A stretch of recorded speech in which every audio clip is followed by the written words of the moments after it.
Bayangin deh, satu unggahan di media sosial bisa membawa kamu ke penjara. Di Indonesia, ini bukan cuma bayangan, tapi kenyataan bagi sebagian orang. Nah, kali ini kita akan bedah tuntas sebuah pertarungan hukum yang sangat penting yang dipicu oleh satu orang aktivis lingkungan. Pertarungan ini bisa jadi akan mengubah aturan main kebebasan berpendapat kita semua di dunia maya. Oke, kita mulai dari orang yang ada di pusat ceritanya. Daniel Fritz Maurits Tangkilisan. Siapa dia dan kenapa perjuangannya ini penting banget? Jadi Daniel ini adalah seorang aktivis lingkungan. Dia kena masalah hukum bahkan sampai dikriminalisasi pakai undang-undang ITE versi yang lama. Gara-garanya apa? Cuma karena sebuah video di Facebook yang dia unggah. Isinya soal dugaan pencemaran tambak udang di Karimun Jawa. Nah, justru dari kasus personalnya inilah muncul sebuah gugatan hukum yang dampaknya bisa jauh lebih besar buat kita semua. Terus undang-undang apa sih yang sebenarnya digugat sama Daniel? Yuk kita lihat lebih dekat lagi soal UU ITE yang penuh kontroversi ini, termasuk perubahan-perubahan terbarunya. Oke, UU ITE ini memang baru direvisi tahun 2024. Kalau kita lihat di tabel, kelihatannya ada perbaikan kan? Hukuman buat pencemaran nama baik misalnya diturunkan. Tapi, menurut para kritikus, ini nggak menyentuh akar masalahnya sama sekali. Definisi pencemaran nama baik dan ujaran kebencian itu masih abu-abu, masih nggak jelas. Dan inilah yang jadi inti gugatan Daniel. Nah, disinilah kita ketemu sama biang keroknya, konsep pasal karet. Istilah ini penting banget dalam gugatan ini. Maksudnya apa?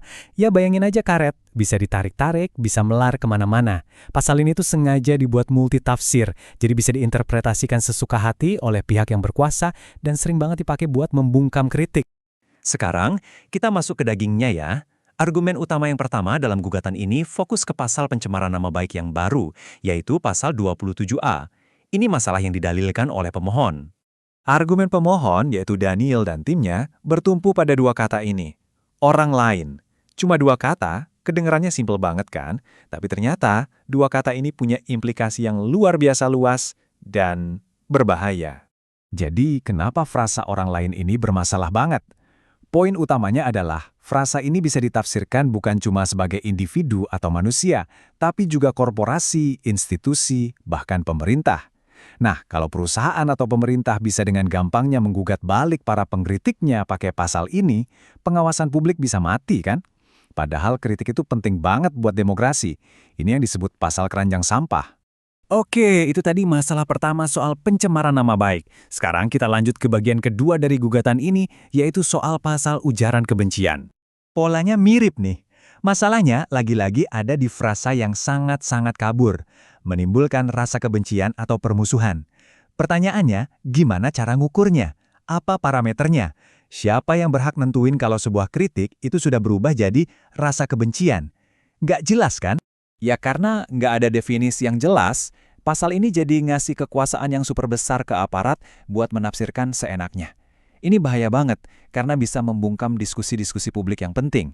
Orang jadi takut buat ngomong, takut buat berpendapat karena standarnya sangat subjektif, dan bisa kena pasal kapan saja. Oke, kita udah bahas masalah-masalahnya. Terus, solusinya apa dong? Nah, disinilah gugatan ini jadi sangat menarik. Pemohon nggak cuma mengkritik, tapi mereka juga mengajukan perbaikan yang sangat spesifik. Inilah yang disebut petitum, atau tuntutan utama mereka dalam gugatan ini. Coba lihat perbandingannya. Keren banget kan? Mereka menuntut frasa orang lain diganti jadi orang perseorangan. Dan ada kecualinya. Ini nggak berlaku buat korporasi, badan pemerintah, atau pejabat publik kalau kritikannya itu demi kepentingan umum. Jadi jelas, hukum ini harusnya buat melindungi individu, bukan institusi kuat dari kritik.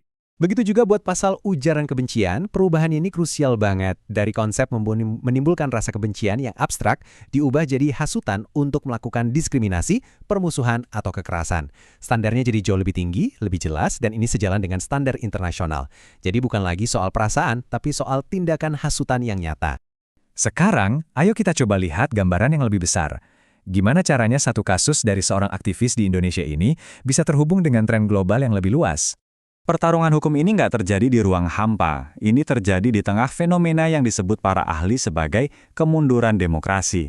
Di banyak negara, hukum tuh makin sering dipakai bukan buat melindungi kebebasan, tapi justru buat membatasinya. Nah, kasus-kasus kayak yang dialami Daniel ini sering disebut sebagai SLAP. Itu singkatan dari Strategic Lawsuits Against Public Participation. Intinya, gugatan ini dirancang bukan buat menang, tapi buat nakut-nakutin, bikin capek, bikin bangkrut si pengkritik, sampai akhirnya mereka bungkam.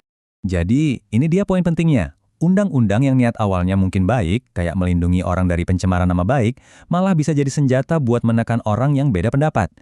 Ini bikin batas antara penegakan hukum yang sah sama penindasan politik jadi makin kabur.